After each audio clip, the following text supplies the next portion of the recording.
Alors, on poursuit ce soir sur l'inscripturation de la révélation spéciale, c'est-à-dire sa mise par écrit. Alors, la mise par écrit permet que son contenu soit publié en demeurant intact. On lit ici, en Colossiens 4,16, quand cette lettre aura été lue chez vous, faites en sorte qu'elle soit aussi lue dans l'Église des Laodicéens et que vous lisiez également celle qui vous arrivera de Laodicée. Donc, l'Église qui recevait une lettre pouvait être certaine que le contenu était conforme à ce que l'auteur a dit. Donc, ça permet d'avoir une référence sûre.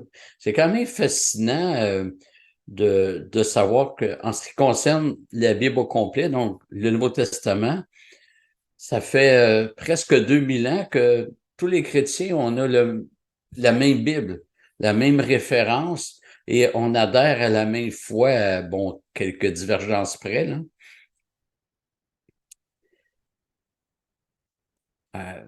Paul dit dans Romains 15, il dit, « Or, tout ce qui a été écrit d'avance l'a été pour notre instruction, afin que par la patience et par la consolation que dans les Écritures, nous possédions l'espérance. » Alors, encore une fois, l'espérance vient évidemment du contenu des Écritures. Hein, c'est un livre d'espérance, c'est un livre qui promet la vie éternelle à ceux qui croient.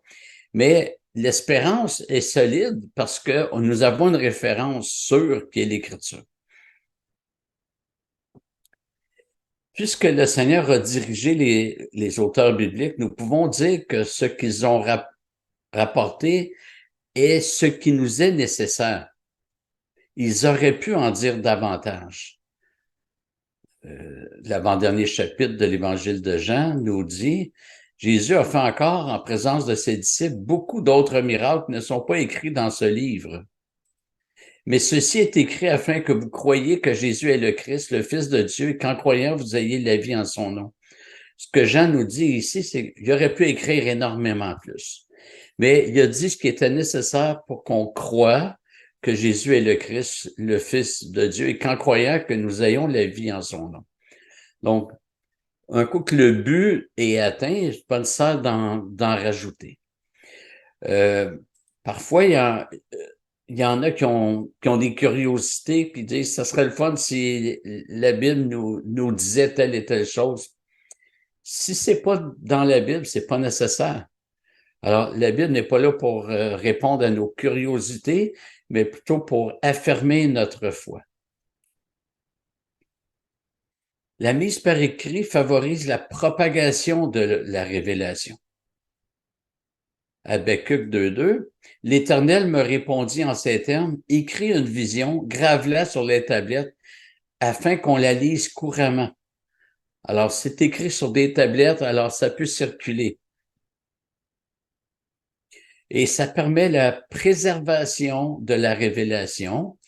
Isaïe 30, verset 8 dit, « Viens maintenant, écris ces choses devant eux sur une tablette et grave-les dans un livre, afin qu'elles subsistent jusqu'au dernier jour éternellement et à perpétuité. » Alors, les autres générations, comme nous, on est plusieurs générations après le temps apostolique, ben, nous bénéficions de la mise par écrit de la révélation.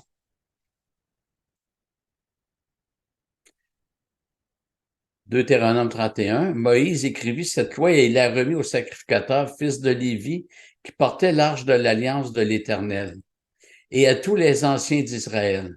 Moïse leur donna cet ordre au bout de 7 ans, à l'époque de l'année de la remise, à la fête des Huttes, quand tout Israël viendra se présenter devant l'Éternel ton Dieu dans le lieu qu'il choisira, tu liras cette loi devant tout Israël pour qu'ils l'entendent. Tu rassembleras le peuple, les hommes, les femmes, les enfants et l'immigrant qui résidera avec toi afin qu'ils l'entendent et qu'ils apprennent à craindre l'Éternel, votre Dieu, à observer et à mettre en pratique toutes les paroles de cette loi. J'ai déjà mentionné qu'il y a des missions d'évangélisation, surtout américaines, qui veulent évangéliser la Corée du Nord. Évidemment, la Corée du Nord ferme tout accès. Et alors, ce que les missions américaines font, c'est qu'ils mettent des Bibles dans des montgolfières et ils mettent le carburant nécessaire, mais juste assez. Alors, s'ils planifient que les Bibles aillent à tel endroit, ils regardent les vents, puis ils vont mettre le carburant juste assez pour que ça puisse se rendre là. Alors, un peu avant que ça se rende au village, ben là, il n'y a plus de carburant, donc le ballon redescend, puis il se dépose dans le village avec des Bibles. Mais c'est l'avantage d'avoir ça par écrit. C'est un des avantages d'avoir ça par écrit. On va maintenant parler de la préservation des Écritures. Les Écritures ont dû être préservées à travers l'histoire. Les 10 commandements avaient été gravés sur des pierres, des tables de pierre, et ces pierres ont disparu malgré la longévité du matériau. L'ensemble de la révélation s'est maintenu à travers l'histoire dans des matériaux très vulnérables, comme les papyrus, le parchemin et le papier. C'est assez fascinant de voir que la nation juive est la nation qui a été à peu près la plus, je ne sais pas si c'est un verbe qui existe, mais barouetter, vous comprenez, donc déplacer, elle a vécu dans une instabilité très fréquente. On pense aux déportations. En Israël, le temple avait été détruit, tout était en ruine. Le peuple a été déporté et pourtant la révélation a été gardée.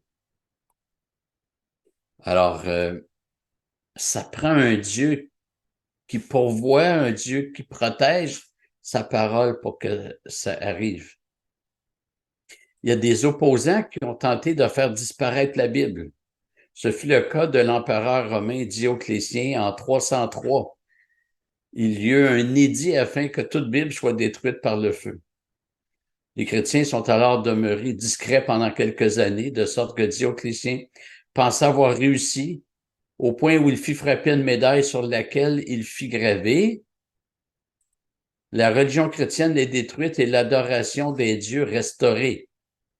Imaginez, on est en 2023, puis la religion chrétienne n'a jamais été détruite, puis l'adoration des divinités païennes, bon, il y a encore de l'idolâtrie, mais comprenez que ça n'a pas la même longévité, évidemment. Seulement quelques années après, Constantin monta sur le trône et fit du christianisme la religion d'État. En 1229, le concile de Toulouse décréta « Nous prohibons qu'on permette aux laïcs d'avoir des livres de l'Ancien et du Nouveau Testament. » Et il instaura le tribunal de l'Inquisition. On détruira entièrement jusqu'aux maisons, aux plus humbles abris et même aux retraites souterraines des hommes convaincus de posséder les Écritures. On les poursuivra dans les forêts et les antres de la terre. On punira sévèrement quiconque leur donnera asile. Bref, les opposants à la Bible ont été multiples et les autorités civiles ont plusieurs fois tenté de faire disparaître la Bible, mais toujours en vain. En fait, ils ne se battaient pas contre un livre, ils se battaient contre Dieu. Et contre le Dieu qui préserve sa parole. Et on doit être convaincu que ce qui n'est pas écrit, comme j'ai mentionné, ce n'est pas nécessaire. Nous avons tout ce dont nous avons besoin dans la Bible.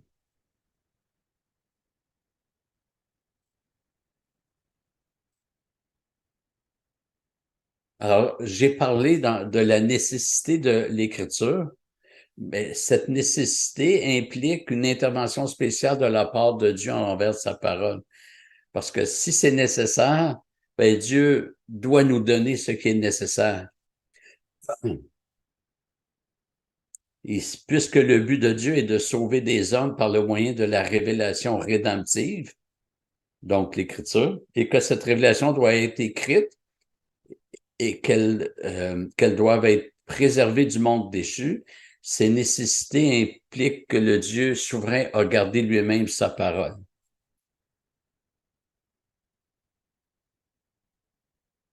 Et par sa providence divine et un soin particulier, à cause de la stricte nécessité de la révélation rédemptive écrite, Dieu a gardé et il gardera encore sa parole pure de toute corruption au travers tous les âges, jusqu'à son retour. On avait déjà vu que les témoins de Jéhovah et les musulmans ne croient pas que Dieu préserve sa parole.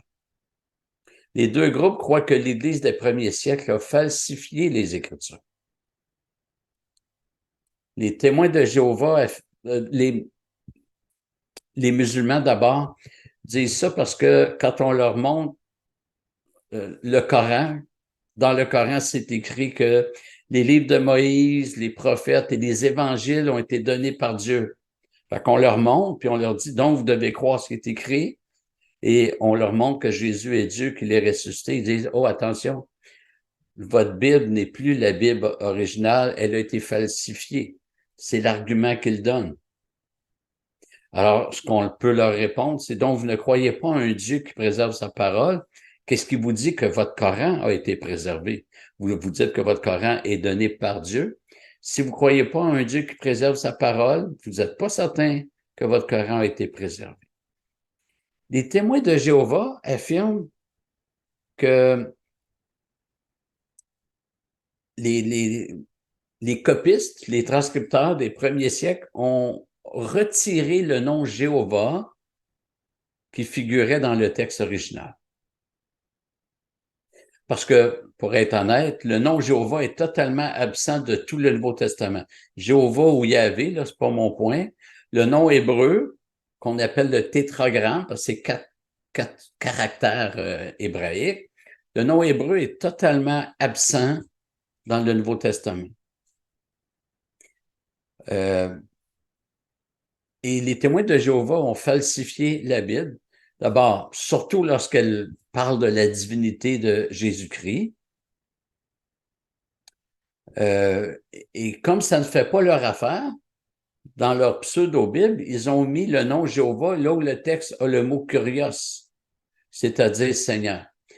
Et ce que je vous montre à l'écran, c'est une copie d'un livre publié par les témoins de Jéhovah.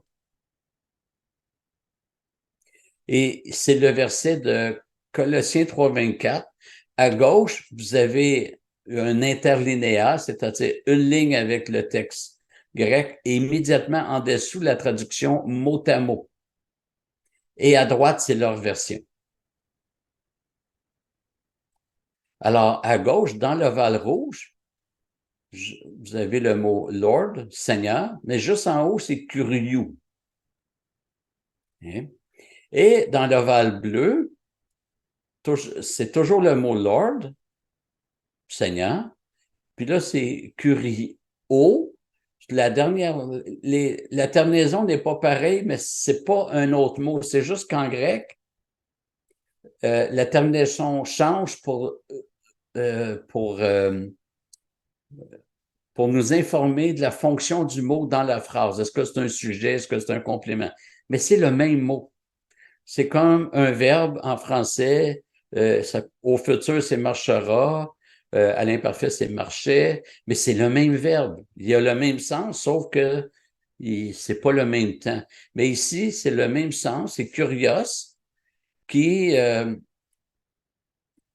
pas la même fonction dans la phrase, mais c'est exactement le même mot.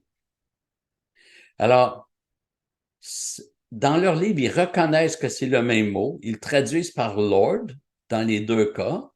Mais quand on arrive dans leur traduction, le premier curio, ils le traduisent par Jéhovah. Et le dernier, vu qu'il concerne Jésus-Christ, on le voit juste à droite de l'ovale rouge, là, ils traduisent par maître.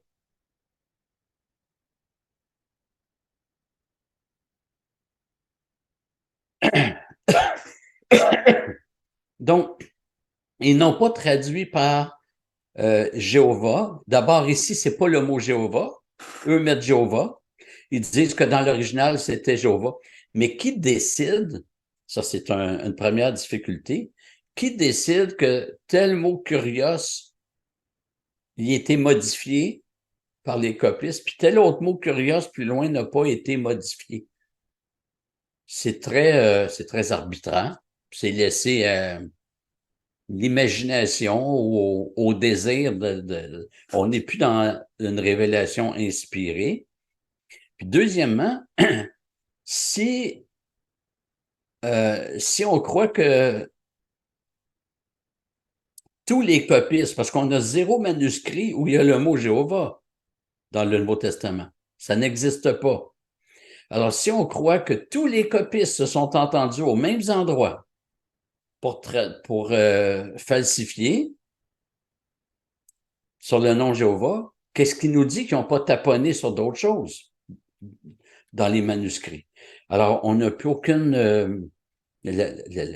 nos Bibles n'ont plus aucune crédibilité parce qu'on dit, on ne sait pas c'est quoi qui a été falsifié puisqu'il n'a pas été dedans. La vérité, c'est que le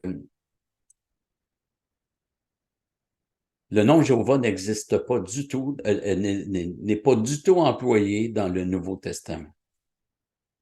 Parce que d'abord, les témoins de Jéhovah, c'est comme ça pour toutes les sectes, pour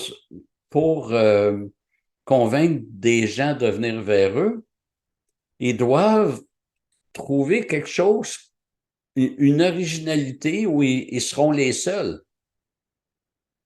Alors, les témoins de Jéhovah disent qu'ils sont les seuls à honorer le nom de Dieu, à le sanctifier. Que tous les autres qui se disent chrétiens sont des faux chrétiens parce qu'ils ne sanctifient pas le nom de Dieu. Pour le sanctifier, il faut le prononcer, c'est Jéhovah. Alors que ça n'a pas du tout ce sens-là. Le nom dans la Bible représente toute la personne.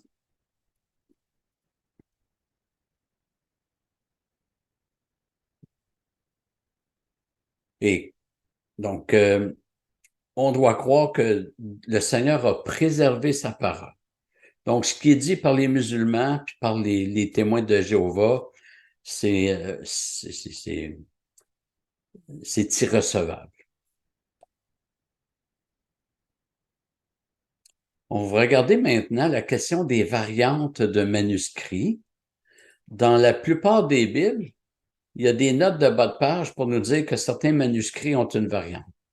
Un exemple dans la Bible Colombe, c'est 1 Timothée 1,17 qui dit « Au roi des siècles, immortel, invisible, seul Dieu ». Certains manuscrits ajoutent « Seul Dieu sage ».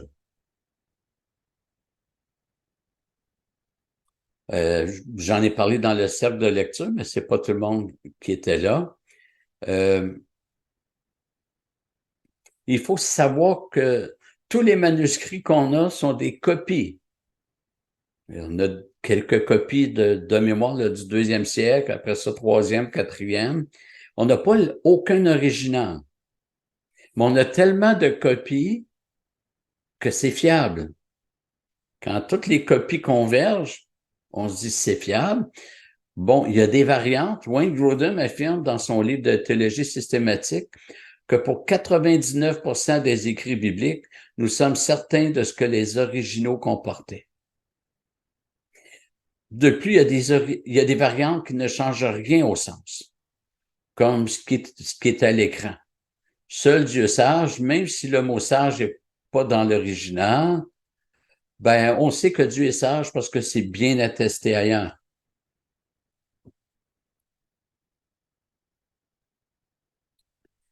Ce qui nous aide, c'est qu'on n'est pas dans le flou. On sait où sont les variantes, les hésitations, et beaucoup de ces variantes-là, on est en mesure de trancher. Comme j'ai dit dimanche passé, quand on se rend compte que tous les manuscrits qui ajoutent, par exemple, ici le mot sage, ben, tous ces manuscrits-là viennent de la même région, puis de la même époque. Là, on peut dire, OK, il y a quelqu'un qui a ajouté ça, puis ça s'est multiplié. Et dans toutes les variantes qui représentent seulement 1% du texte biblique. Il n'y a aucune variante qui modifie une doctrine. Alors, les tenants du texte reçu disent que, par exemple, avec cette variante-là, ils diraient que ceux qui ont la Bible colombe ne reconnaissent pas que Dieu est sage parce qu'on n'a pas le mot sage dans notre version. Ben, en fait, on le reconnaît, il y a d'autres versets qui viennent attester ça.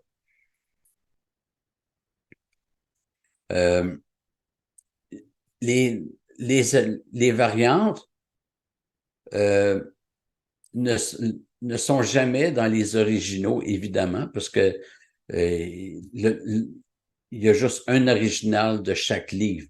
Ça vient des copistes, et ces erreurs-là sont presque toujours dans le Nouveau Testament. Il y en a dans l'Ancien Testament, mais moins. Pourquoi il y en a plus dans le Nouveau? C'est que dans l'Ancien Testament, les scribes étaient tellement méticuleux. Pour copier un livre de l'Ancien Testament, il y avait une classe de scribes. Je ne sais pas le nombre, mais disons 20 scribes. Et il y avait un scribe en avant qui lisait le texte comme une dictée, et chaque scribe écrivait à son pupitre. Et à un moment donné, le scribe qui lisait demandait au scribe qui écrivait de compter le nombre de Aleph. Aleph, c'est la première lettre de l'alphabet hébreu. Donc, pour cette section-là, compter le nombre d'Aleph. Ensuite, compter le nombre de Beth, la lettre B, etc. Et il fallait que tous les scribes aient le même nombre d'Aleph, le même nombre de Beth, etc. Sinon, toute la classe recommençait, on déchirait tout. Donc, ça évitait les variantes, même s'il y en a quelques-unes. Mais dans le Nouveau Testament, il n'y avait pas cela, alors on rencontre plus de variantes.